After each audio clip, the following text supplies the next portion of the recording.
This is Mark chapter 9, verses 30 through 37. They went on from there and passed through Galilee, and he did not want anyone to know, for he was teaching his disciples and saying to them, "The Son of Man is going to be delivered into the hands of men, and they will kill him. And when he is killed, after 3 days he will rise." But they did not understand the saying, and they were afraid to ask. And they came to Capernaum, and when he was in the house, he asked them, "What were you discussing on the way?" But they kept silent, for on the way they had argued with one another about who was the greatest. And he sat down and called the 12, and he said to them, "If anyone would be first, he must be last of all and servant of all." And he took a child and put him in the midst of them. And taking him in his arms, he said to them, "Whoever receives one such child in my name receives me, and whoever receives me receives not me, but him who sent me." Hey, it's good to be back with you all again. I'm excited about this passage. Wanted to ask, help you to think, have you ever gotten in trouble for something that you knew you did was wrong? You knew you had broken the rules. You knew that what you had done was out of line. It wasn't actually even good for you, maybe. And then you're caught in the act. I know I have.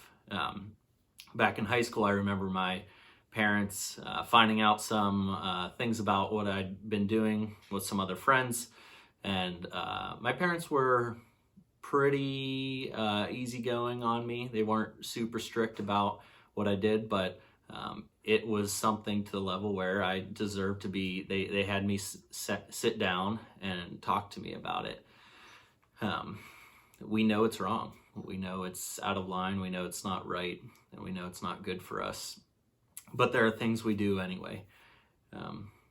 In our human nature, though, when we get in trouble, when we are out of line, when we break the rules, when we do things that aren't good for us, we still try to defend ourselves, right? Or we walk away from it.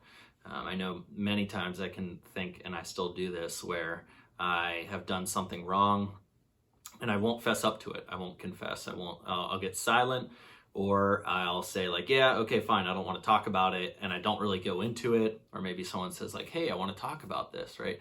And I'm like, no, let's just leave it.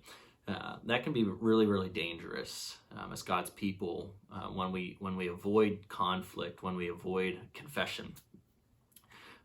It takes us to a really defensive and prideful place.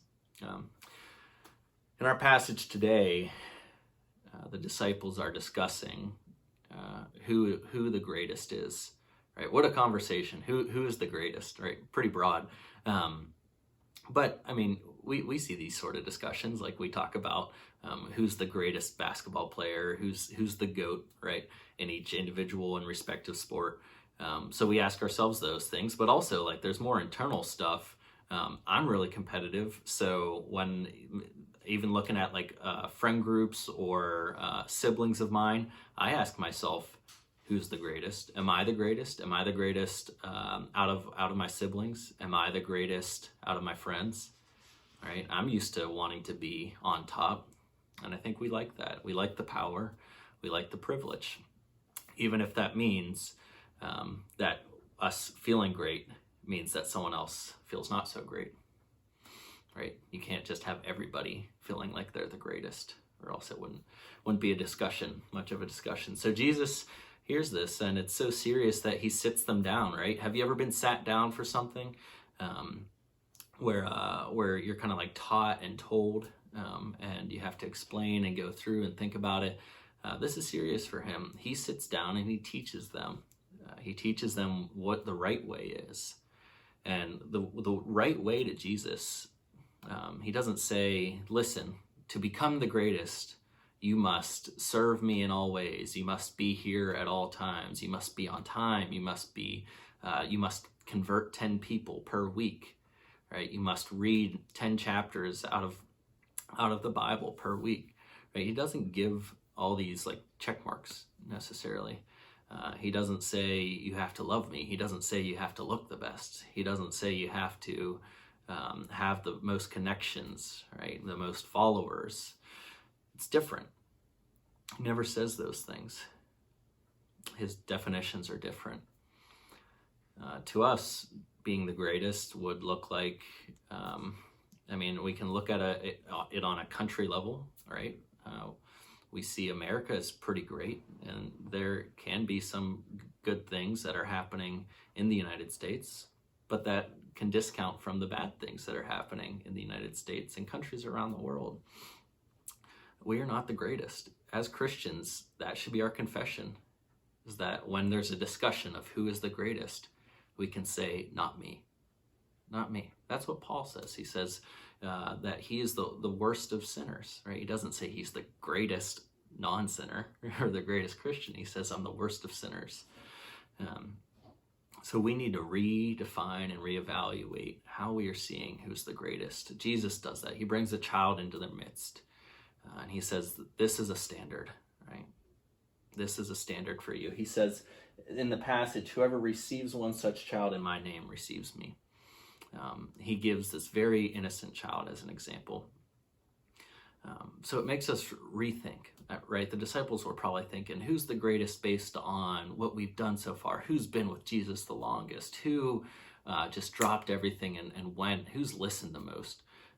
And then Jesus said, whoever receives a child in my name, all right, something that probably was pushed aside. Probably wasn't a very popular thing to do, right? To discuss with a child about their faith, to try to bring a child to Jesus. Someone that would have no belongings or possessions or money, right? What reason, what influence would that bring? But Jesus is changing greatness, right? His greatness is so different and so lofty. He shows us that greatness is redefined in his kingdom. It's not what we think or what we know, and it will never be again.